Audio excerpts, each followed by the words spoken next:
Welcome to Stretford Paddock. Today's show is brought to you by Surfshark VPN. Now more than ever, we rely on the internet, whether that's streaming shows, streaming podcasts, speaking with loved ones, or of course, watching the football. Now more than ever, with our rapidly growing digital footprint, security is a huge concern. Thankfully though, Surfshark have got you covered because Surfshark VPN have got access to servers in loads of different countries, which means that you can change your virtual location to a place where the sport might be free to air, or there are different broadcasting rights, or even just being able to log in to your services from back home if you're abroad. Surfshark VPN also encrypts your online connection, making sure that all of your activities, including streaming matches, remains private and secure. And even if you're not just streaming football, whether it's the latest Netflix show or something on Amazon that you've been wanting to watch, you can watch it no matter where you are. And also, there's plenty of region exclusive stuff that you can get access to by changing your digital location.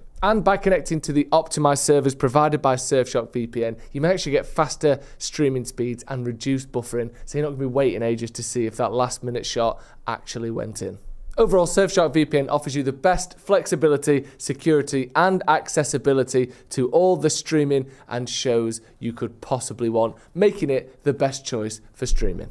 And currently Surfshark have a phenomenal deal on. Using the code Paddock, which is easy to remember, you get 4 extra months for free and a 30-day money-back guarantee. Again, 4 extra months for free and a 30-day money-back guarantee. Go and check out the link in the description. And thank you once again to Surfshark for sponsoring the show.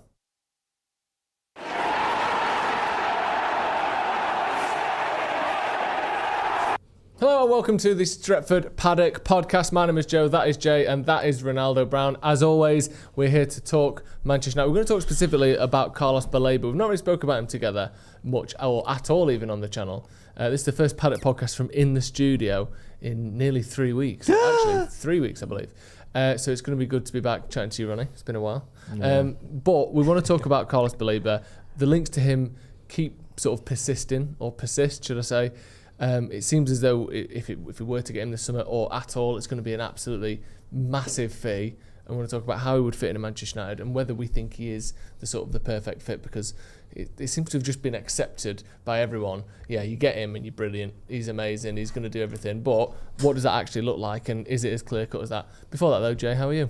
I'm good, man. It's good to be back in the studio. It's good to be back with you, yeah. Ronaldo. It's been a good pre-season. We've enjoyed it, and me and you've been over in America. Come back. Don't smirk too much when you say that. You might get in trouble. What do you mean? Yeah, sorry. Like, good. yeah. Well, it was a lot of hard graft. Yeah. Had to work very hard, but we got through it together. Together we made it. And now we're back where we belong. And also, I've missed Ronnie. And I was looking forward, genuinely right, I'm not just saying this because he sat next to me, I was looking forward to hearing his thoughts on everything that's gone on, because me and him haven't spoken even off camera properly about the absolute carnage that has been Manchester United's transfers this window, because it has been all popping off and potentially could get even better. So I'm looking forward to hearing what you've got to say on it all. How are you, Ronnie? Yeah, I'm good. It feels like a long time removed from around the July 1st type of mark when everyone said, stop being impatient. Once July 1st starts, things will kick off, and it was like July 10th and nothing happened. Yeah. And I kept running the gimmick saying, July 1st is when everything was going to happen, and it didn't. And then, lo and behold, the past couple of weeks has been a bit of carnage, and it feels like it will be a pretty busy window, whether it's outgoings and incomings as well, because I don't think United are anywhere near finished before the transfer window ends. When does the transfer window end exactly? Because I feel like it changes the date every single year. I want to say the 2nd of September. It is like it changes every year, doesn't it? 1st of September. Oh, I'm wrong then. Yeah. 7 p.m. Right, I'm very wrong. Yes. So Monday the 1st of September, 4 hours earlier than in previous seasons at 7 p.m. Have you always... So it does change yearly. Yeah, it's usually 11, isn't it? Have you ever been an advocate for because I think a lot of people have suggested that they'd rather the transfer window ended once the season starts? It should do, really. It should open the last day of the season and close the day before the first day of the season starts. Like that's what it should be, I think. I think it's because there's different start dates for different leagues. I don't know if that has anything to do with it. Or, yeah, but there is but mostly there isn't. Even if you did it the 1st of June till the 1st of August, you could do, if you want to really get out of the way of the championship and all sorts, that would be fine. Or even the 1st of July to the 1st of August. Why do you need 3 months? rush him into it. Get it all done in a month. Who cares? Yeah, 40. The thing is, everyone would complain. Don't let Romano if they gave that. you a month, yeah, exactly. He needs his 5 months of content farming, doesn't he? But I think if they gave you a month, they'd just all get done in a month, wouldn't it? What is it? What is the principle that? If there's a name for that. Anyway, basically, the longer you give someone to do something, mind the longer it they'll being take to do it. little bit longer. Do you not? Do you like it going in after the season starts? Yeah, we made some big transfers, haven't we, after the season started, like Dwight York, Eric Cantona, Andy Cole, like things like that. But they wouldn't go away if you changed it. You could just do them earlier. No, because Eric Cantona came in because Dion Dublin broke his leg, didn't he?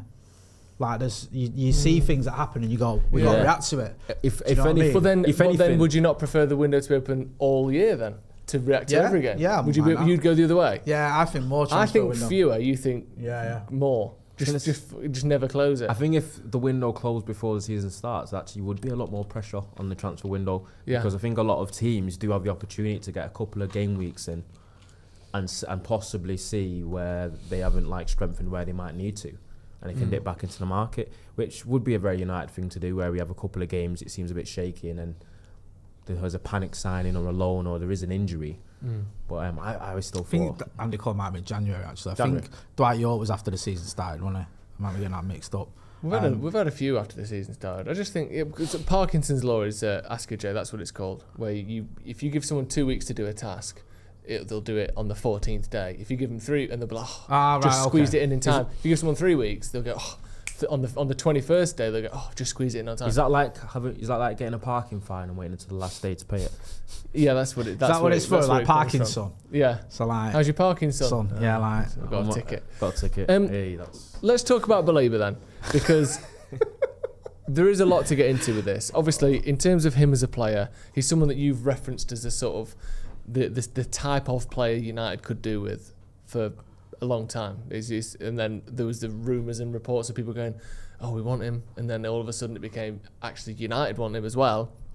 And then we're in this sort of middle bit at the moment where it appears from the outside that the current situation with Baleba is he's up for joining. Man United want him this summer. His agent seems to be up for him joining. And United, the reports are, we're trying to agree some sort of deal with him and then push that and present that to Brighton and go, look, it's in your best interest to sell us this guy right now, because otherwise you've got 12 months of someone that has basically accepted he wants to leave. If he has a worse season than last season, we probably can take 30 million off his transfer fee, plus the fact that he's 1 year down on his deal.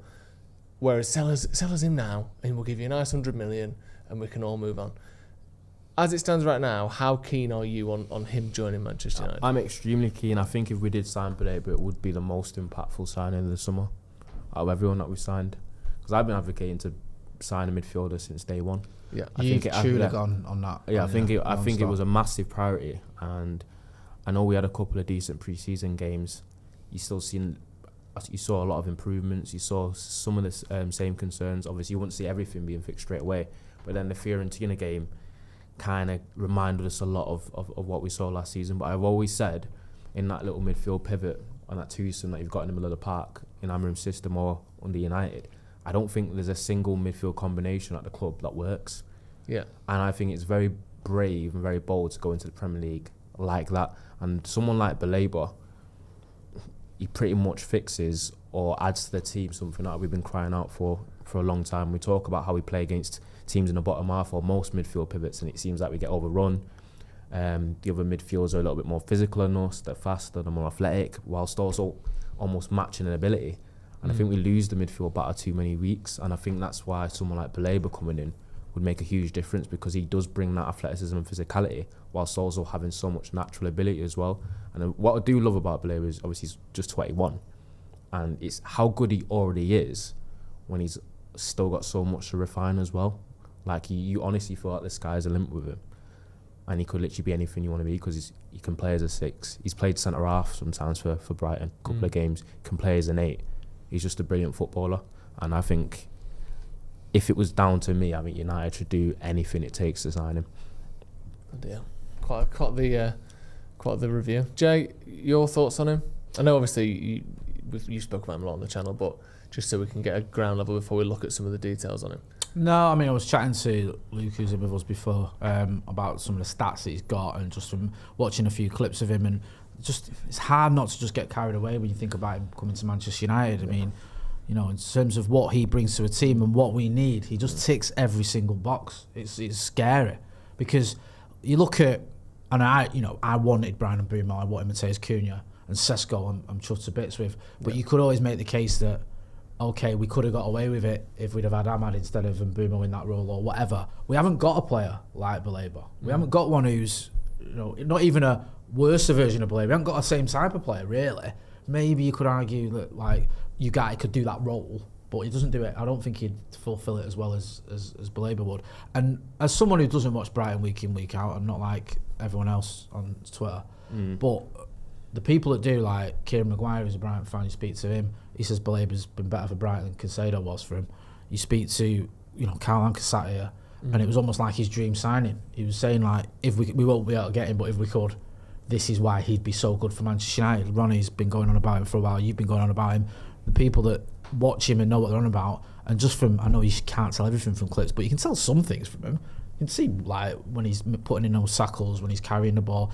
I know he doesn't score a lot of goals. I think it's 3 goals a season, but even some of his finishes were decent. Like, I know he's not in the team for that, but as an overall player, he just looks ideal. And I remember about a year ago saying that maybe Manchester United at some point, if we are truly going to catch Manchester City and Arsenal, maybe there is a player where you go, we have to break the bank almost for that one player. There has to be a signing. Like, Arsenal bought in Declan Rice for 100 odd million. City, I know he's not worked out, but City spent big on Grealish, and you know they felt like they could afford to do that, whatever. But we're so far behind the likes of Liverpool, City and Arsenal. Can you only do it with certain players, or do you have to have that one signing where you go, look, let's really push the envelope here? I mean, Manchester United used to do that when we were mint. We broke the record, we bought Real, we broke the record, we bought Roy Keane, we broke the record, we bought Rooney, I think, as well. Like, there's that signings where you go, it's worth it because he's gonna elevate you, and it feels like this is one of those. It does. It feels like he's the type of player where you go, you're probably going to have to pay more than maybe even more you've ever paid for a player at Manchester United, but is it worth it? And even beyond, because we're talking about Baleba, but it's just, if you just combine it with the fact that United do need a midfielder, for being honest. Do you know what I mean? It was a necessity anyway, and then with the possibility of signing Baleba, I think it's a chance that you can't really pass up. And for me, I think, I've always said United's opportunity to get someone like a Baleba or Wharton, I do prefer Baleba, it was most likely going to be this summer when you don't really have any rivals to his signature. Whereas you got that possibility where you go into next season and then next summer you might have a couple of big boys that are challenging you for him, and you don't know what position United are going to be in at that point. So for me, if we've got a chance now, we need to take it, and I think that's why United are showing the type of urgency and ambition that we hoped that they would. We've even suggesting that they want to go for him because they knew how much he was going to cost. Yeah. So the money must be there. We've sort of allowed everyone to kind of show their hand this summer, haven't we? Like Liverpool have spent 300 million on other things, or 200 million on other things, still trying for Isak, it looks like. Arsenal have spent a decent chunk. They could probably go for him if they wanted to, but they don't really need that kind of player. Well, they've got Rice, they already brought Zubimendi in. City maybe would want to go for him, especially with Rodri being out. They just signed Reinders, though, but yeah, they've got Reinders. It felt a bit forced. Yeah, and it's sort of like next summer when people have got a full, run up to that window, looking at Baleba as he's for sale now. People might prioritise differently. I think Liverpool could be the only one. Yeah, next summer.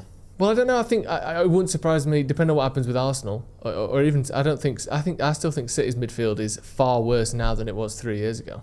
I think Reinders is a good player, but I don't think he's as well rounded and as sort of versatile as some of the players they've had before. Bernardo Silva's, I don't know, he hasn't been at his best for a couple of seasons, I don't think, and they've lost De Bruyne, even though he hasn't again been himself 3 years ago. Reinders is top though. He's not top, De Bruyne top. from 3 years ago. He's not De Bruyne, but he's. I think a lot might with City signing. might depend on. Yeah, I do like Rodri, and now he comes back. Yeah, like if Rodri came back, injured already. I know, but when he comes back, if he comes back and he's like, you look like he's lost a little something, then next summer they might go, well, we need another midfielder. Yeah, they've got the money, they've got the. I never thought I'd say this, but it pains me to say it. The sort of the cachet to go out and almost get anyone. Then maybe that just bumps the price up to what United are willing to pay. So I'd rather go for it now because there's nothing to make me believe that in a year's time it's going to be any easier to get him. I think Amorim's even in his if you read between the lines of some of the stuff that he said after games, you can tell that he does want a midfielder, or he does want an increased like physicality in the team. I think we have anyway. When you've got the likes of Benjamin Sesko up front, Cunha as well. Seeing Mbumo's not massive, but he's still got a bit of pace and athleticism about him as well, especially when he gets to top fitness. But that middle of the park just been a worry for me for years now. I think it's an area that United have frequently not properly addressed, and I think it's about time that we do. You're so right, because you remember the transfer window deadline day when it was me, if it was me, you and Maka were on it, and like we went out and we bought all these players. I think it was the season we bought, or the summer we bought like Tellez and Ahmad and Palestre and Cavani, and then the midfield was an issue, and we didn't really address it. I think we might have got Van der Beek, but he's not the right player. No. Like we've never really, like you say, Sofian Amrabat, Manuel Ugarte. There has been players that have come in, but it's never been like, it seems like a priority. Or Amrabat went out and Ugarte came in, and it almost felt like a sideways move at times. Honestly, it didn't feel like a massive upgrade to me. I mean, I'm not saying he can't be long term, and obviously he's been here a lot. He's going to be here longer than Amrabat was, but it just doesn't feel like United have ever gone out. And I've never gone out into, even Van der Beek wasn't that type of player that we needed. And also, it felt like Ajax sort of went, well, you can have him 35 million, and we went, okay, quick, yeah, nice one. It wasn't like, oh, he's a priority. It just doesn't feel like United have ever prioritised midfield since the days of Fergie. Yeah, the last time United bought, I don't know, he's not a defensive midfielder, but a sort of more defensive midfielder to come in that wasn't, past their prime, sort of, it was probably Carrick, and before that Roy Keane. Like it's we bought Matic, but he was 29. We knew it was a relatively short-term thing. Obviously, we brought in players like Herrera and Pogba, but they don't really tick that box that we're talking about now. We brought in Casemiro again, 29. We knew it'd be somewhat short-term. I guess Ugarte is one that we did try and do that with, but I don't know. That's a signing that we yet to see exactly why that happened, and because Ten Hag didn't seem to be keen. No, he wasn't. Obviously, Amorim was giving him more sort of. Ten Hag was desperate to keep McTominay because he really liked McTominay. Yeah. And he didn't want Ugarte. Yeah. Was because he wanted to. He made keep, it obvious. He didn't pick him. It's like Fred with Jose. It's not rocket science. If a player's not getting in the team and he's just been bought, I mean, Jose made it clear because he's told everyone, but it was obvious that these are players that the club bought rather than the manager wanted. Yeah. And that, it never ends well when you go down that route, really, does it? Especially if you've got a manager who's got the ump. Yeah, it's a weird one, isn't it? Because the best manager sort of club combinations do a bit of both, don't they? Yeah. Where it's not just, I want this guy, I'm the manager, all right, here you go, sir. But also, it's not, obviously, you can't have the opposite where it's just, I don't want him, well, you've got him. Because that can be possible. You need players and you need people, that have a general kind of sort of a agreement on what they want for the team and for the future. But also, you can't just pander to the manager either, because then you see what we saw with Ten Hag. That's what happens, though, when Ten Hag wasn't an Ineos appointment, though, any. So that's sometimes where the synergy can get broken, isn't it? There's that. That was the whole interviewing other managers and sort of almost begrudgingly keeping him in his job was just. It was never gonna. And I tried to convince myself, I'll be honest, that it could work, but I was deluded. But I think going back to your earlier point, Joe, the best example of that probably we've seen in recent years was Klopp and Salah. Yeah. When he wanted Julian Brandt, and the club went, no, we've got you Mohamed Salah, and unfortunately. Because the managers are going off their taste and eye test, really, and a lot of this, obviously, the club-led recruitments, like the analysts and scouts and the sporting directors, and they would have obviously seen stuff that likened them to go for Salah, where he is from German football, probably likes Julian Brandt, and was like, I want to sign him. Isn't it amazing how many managers don't get what the Premier League is until they've been here for 2 years? Like, maybe I'm wrong to think that, cause obviously I don't have the eye of a manager anyway, but also I've been watching the Premier League my entire life, not exclusively, but the vast majority of the football I've watched is Premier League, so we kind of maybe get it. But like managers come here all the time and are like, I didn't think it was that quick. I didn't think it was that fast. I didn't think it was this tough. I didn't think the players worked this hard. And like they'll try and bring players from their old clubs, and people are like, what? You can't just bring a load of Spartak Moscow players or Ajax players or whatever players, Dortmund players with you. It's not the same. And managers, I guess you just don't watch it enough. I don't know, but do you think sometimes their experience of playing English clubs in Europe affects that thinking? Maybe because it is a bit different. Yeah, probably. Because sometimes if you play a club in England, in Europe, you might get an impression that it's not that dissimilar. Yeah. European games have a different flow to Premier League games. And then when you go to the Premier League and it's like every week, it's full on, and it's non-stop, and it's like, right. That's what catches a couple of managers out. You could argue that's what's caught Ten Hag and Amorim out at United. I think Ten Hag in particular. Yes, because they came from leagues that are a lot weaker, especially when it comes to depth. Yeah. There's a Portuguese league and Eredivisie, where the bottom 10 teams are probably like League One standard and below in these leagues, and that's probably been so. To be fair, so you get you a million miles away. So you have a lot more leeway probably tactically, and you can be a little bit more open in terms of the way, especially when your talent group, when you're Sporting Lisbon manager in a Portuguese league playing the bottom 10. Then when you're like Ajax manager playing the bottom 10, you might probably get away with a little more things week to week. Come to the Premier League where it's not quite, you don't quite get a luxury because the bottom 10 teams in the league still have a lot of quality in it. Yeah. Where I feel like the margin for error is a lot less. Yeah. And I think that's what they have to learn quite quickly, that you actually have to have that little bit of balance and that element of pragmatism in your game. And I think that's what's caught out both managers at times in their tenures. And it's about whether Ten Hag didn't learn. No. And it's about whether Amorim does. Yeah, I think that's a big thing. Like working out, actually, this isn't just the same as it was in the other league. Like everyone says it all the time, don't they? Yeah. I was like, tell you what, those bottom teams don't just give up, do they? Jesus. Normally you get 2 goals up against like Sunderland or whatever the Spanish equivalent or the Portuguese equivalent of Sunderland is. And this is probably a 5 or 6-0 game. Everyone's just waiting for the game to finish. Whereas here it's like, no, we're 2-0 down. We're going to draw this game 2-0. No matter what the ground is. It is different. A lot of people in the comments mentioning Adam Wharton. There has been no links to him in Manchester United. Obviously, I think that comes off the back of, especially him in the second half yesterday, I thought looked very good. First half, a little bit slow, but second half, he has got that Michael Carrick air to him, hasn't he? He's not the same player, obviously. Although also, I get sick of this. You're not allowed to compare any two players now because people, the first thing they do is tell you what isn't the same.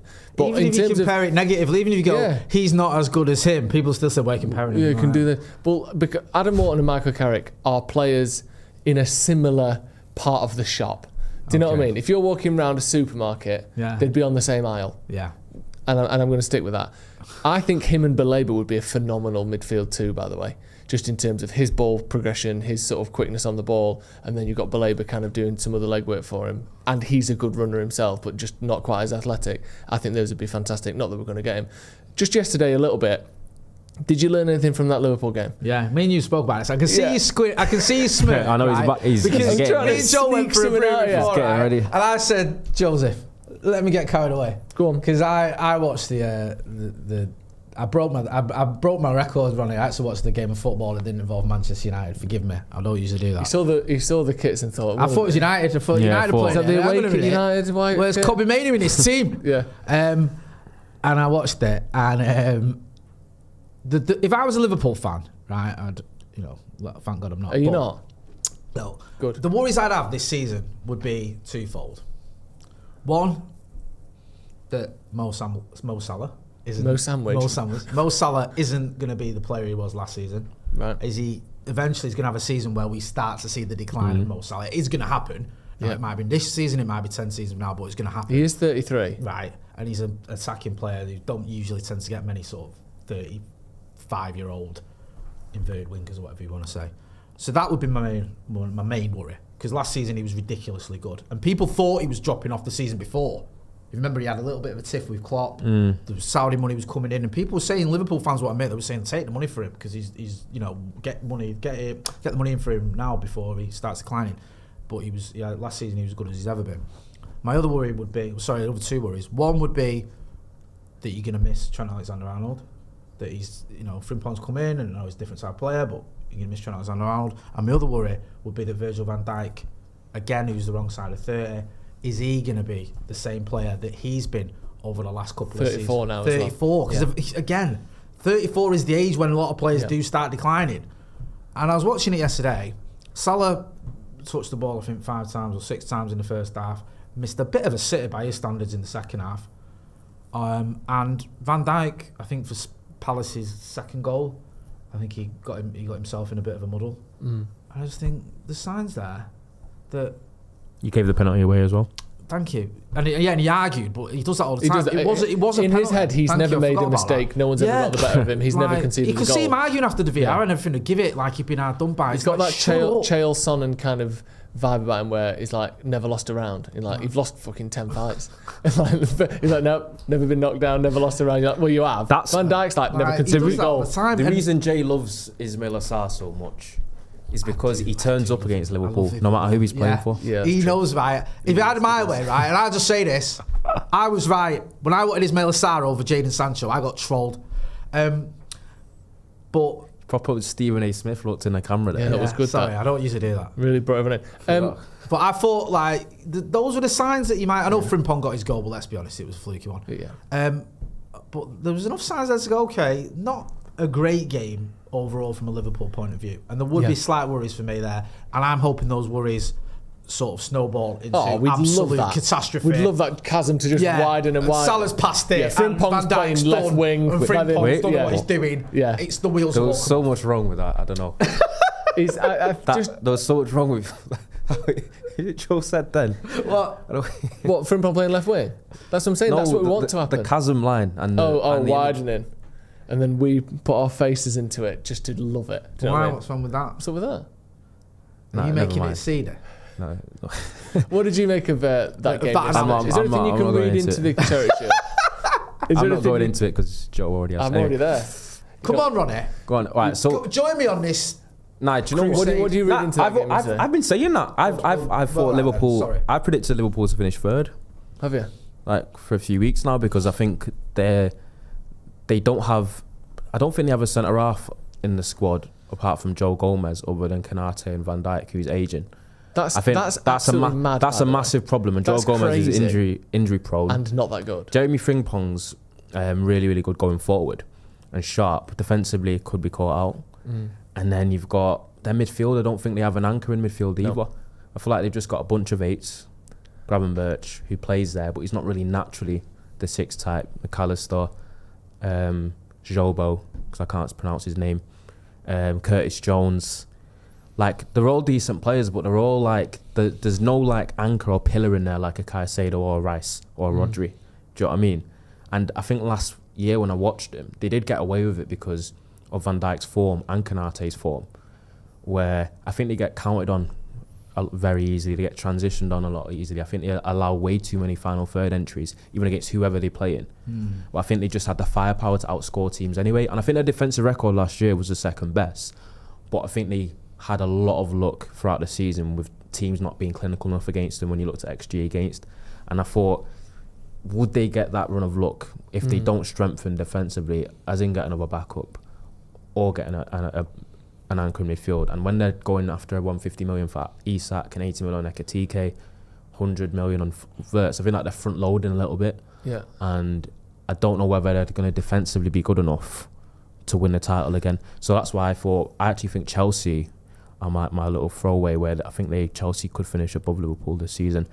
But I know obviously Colwill getting injured, and their centre half and keeper is the one thing, which is 2 important positions when you up there judging for the title. And that's probably Chelsea's weakest areas. But if they fill that, I still think they're good enough right now. I think I've been impressed. To challenge for the title? I think they're going to be... I predicted Chelsea to finish second. I think, if finish above Liverpool, I'd be surprised. You've got to be challenging for the title, aren't you? Yeah. I mean, just on Liverpool's team yesterday, obviously we don't want to spend too much time talking about Liverpool, but they are related to Manchester United, obviously, both playing in the same league and being a rival.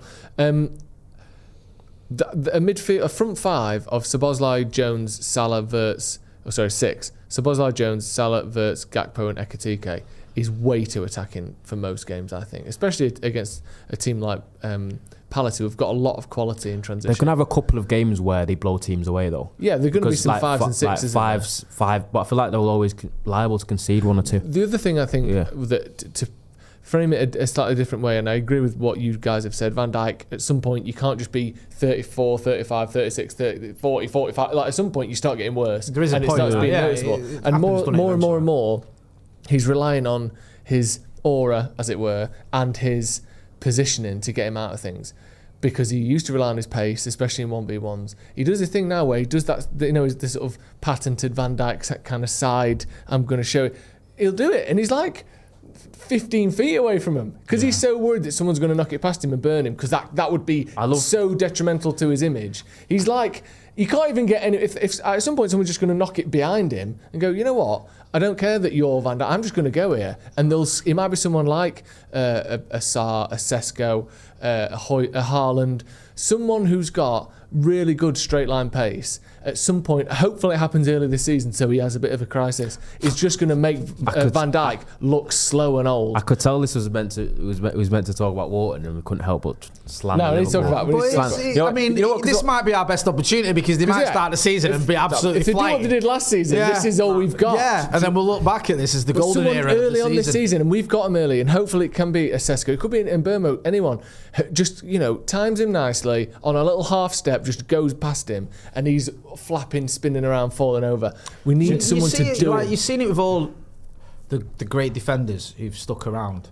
Like, it was similar-ish to Van Dijk. I remember, like, Rio Ferdinand, the last title winning campaign for United, which was a million years ago. I think he only played 20-odd games, but I thought it was fantastic that season. Yeah. And then the Moyes season, obviously, you could see, like, I know obviously it was a disastrous season, but you could see it's sort of like, it's not quite. It's not there. And then by the end of that season, he ends up at QPR, I think.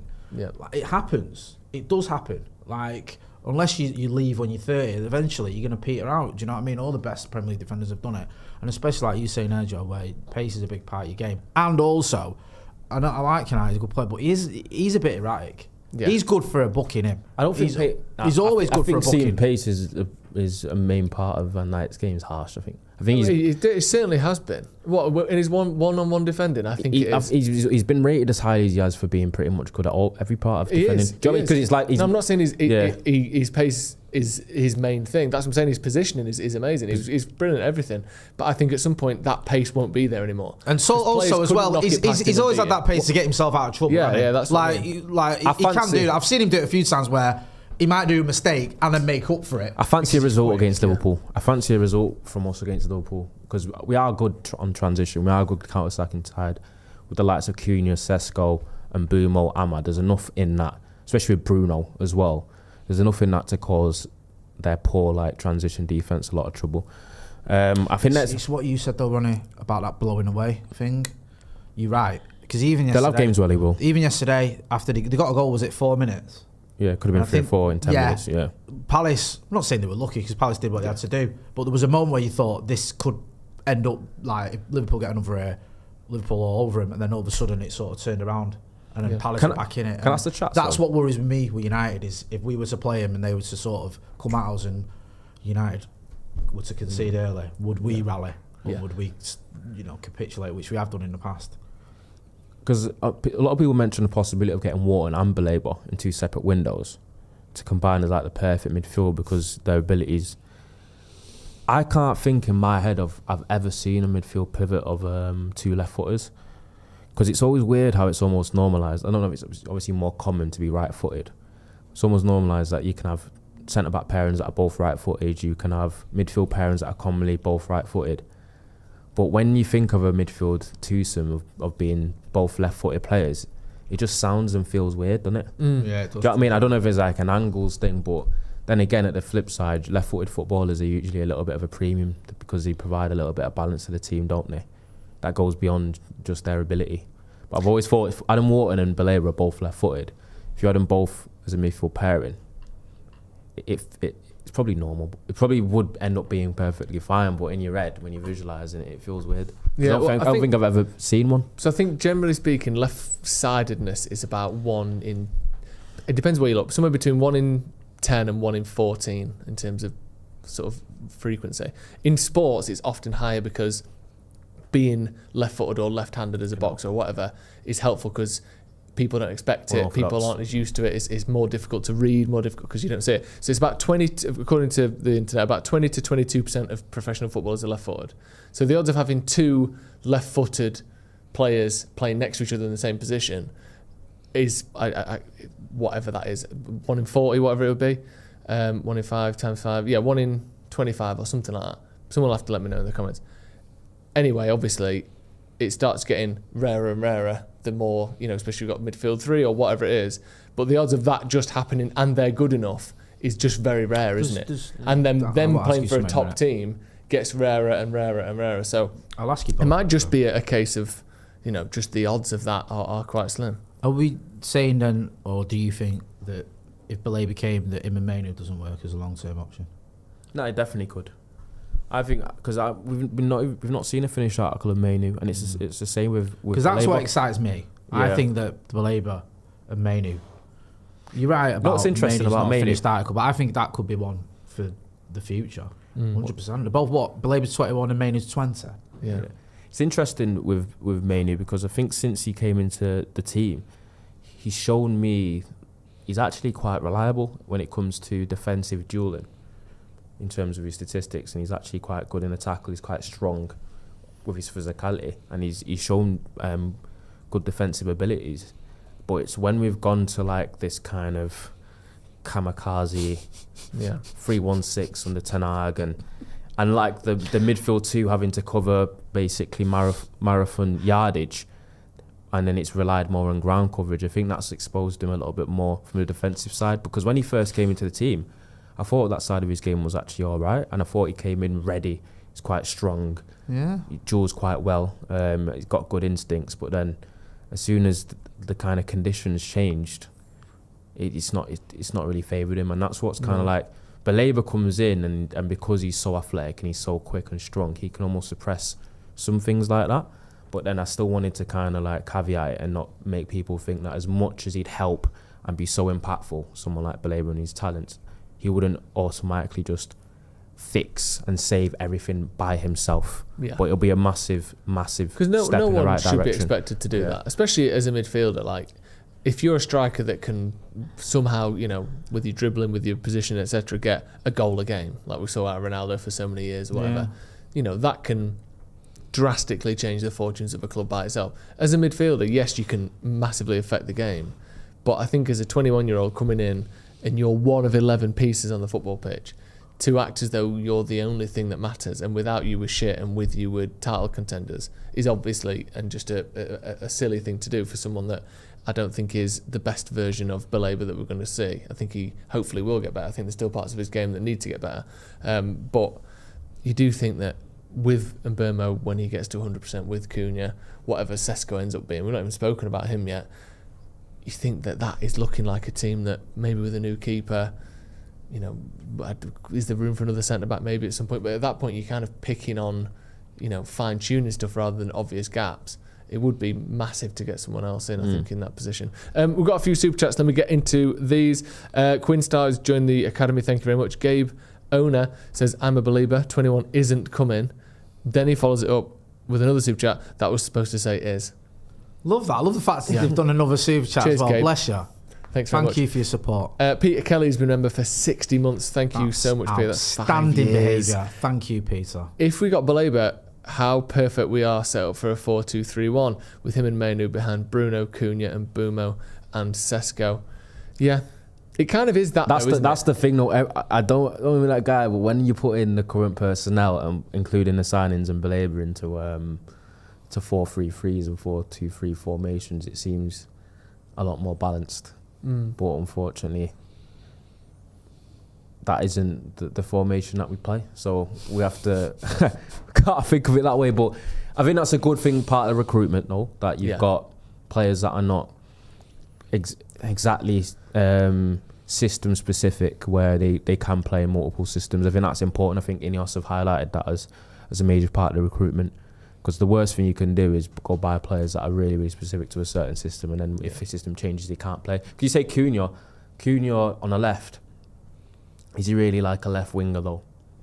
Not necessarily, but he's played in similar positions to that for Wolves. I think I've seen him out there for Wolves, and he played there against us and was fantastic. He was Wolves' best player by 100 miles, so he kind of just had free roam. No, he just played where he wanted. But because he played up front as well earlier in his career, but then obviously he's found out that he's definitely more of a second striker or like of a floating 10 type, because when he can get on the ball as much as he can because he's talented. But I think players like Cunha and Mount are actually two that are probably the most suited to the system that they're playing in. And then if you go to a 4-3-3, someone like a Cunha and Mount, you're thinking, where do they fit perfectly? Yeah. Because Mount, where does Mount? Hopefully, we'd have to worry about. We'd have to worry about that anyway. Yeah. Hopefully Amorim's here for 20 years. Let's talk a bit about. Actually, you know what? Let's move to Wally of the week. Wow. Let's get into Wally of the week. Okay. It's 1:45. All right. Sound. Who's your Wally of the week, Joe?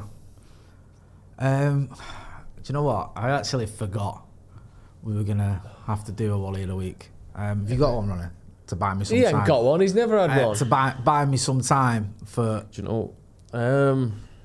I've got one. If you go on, you just buy me a little bit of.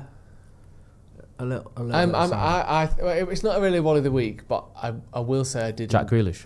Why? Moving to Everton? Because he's wasted his potential. Just the perception. I don't know, man. I feel like it almost feels like 100 million. He did what it says on the tin. Like, he's great on the ball. He was never really like a Pep Guardiola type of player. Like, he's very instinctive. He's not one of those that he sort of sticks to these sort of specific role. He's a maverick. He's a maverick, and it wasn't like that was a team set up for that.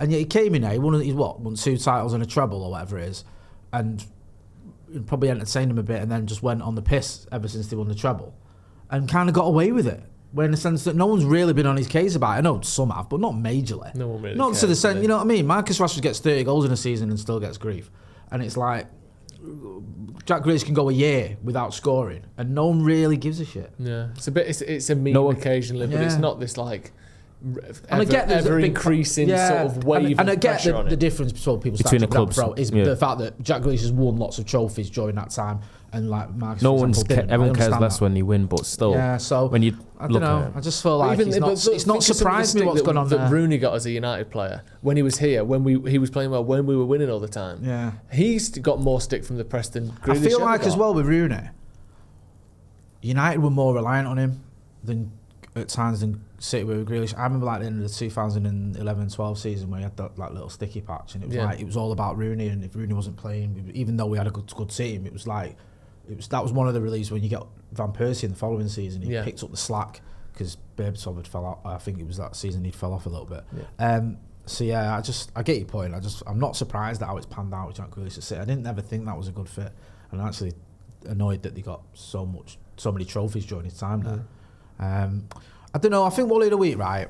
I'm gonna call it the media in general, and I did the news this morning, and there's more than one story on this, is right. And I get it on like Twitter or whatever or Instagram, but there's like newspapers trying to make a story out of Ruben Amorim signing autographs and getting asked by a fan to sign Donnarumma and just laughing, and then you see like newspapers going, Ruben Amorim reacts to Donnarumma question. Ruben Amorim drops Donnarumma hint. He didn't dim out. Like, he just sort of went, like, that's not what you're on about. No. That doesn't tell us anything. Rubbish. Yeah. And it was like, that was the crux of the story, was that he just sort of smiled when he was asked about it, and then people making that into a headline and saying that proves one thing or another. It doesn't. No, it doesn't. My Wall of the Week is La Liga and the Spanish Football Federation, because they're allowing Villarreal to play Barcelona in Miami as an official La Liga game. Right, okay. Disgusting. Absolutely horrific. And it's the slippery slope, isn't it? The thin end of the wedge, as they say. Because if in 10 years' time we've got... you can already just picture it, can't you? Look what's happened to every other sport. America's going to want to get involved. Saudi's going to want to get involved. Look at the amount of golf and boxing events that take place in Saudi now. Like we said, America, there's going to be stuff all around the world. The first Premier League game of the season. Everyone's first game is played somewhere on the planet. It's going to be money this, money that. And then eventually, I've predicted this already, but you're going to see involvement of other nations in the Champions League or whatever it may be. It's this sort of the football and the teams aren't really held by the league or the nation that they're part of. It's all just this sort of amorphous, money-fueled fucking fuckabout where you can just do whatever you want as long as it looks all right on telly.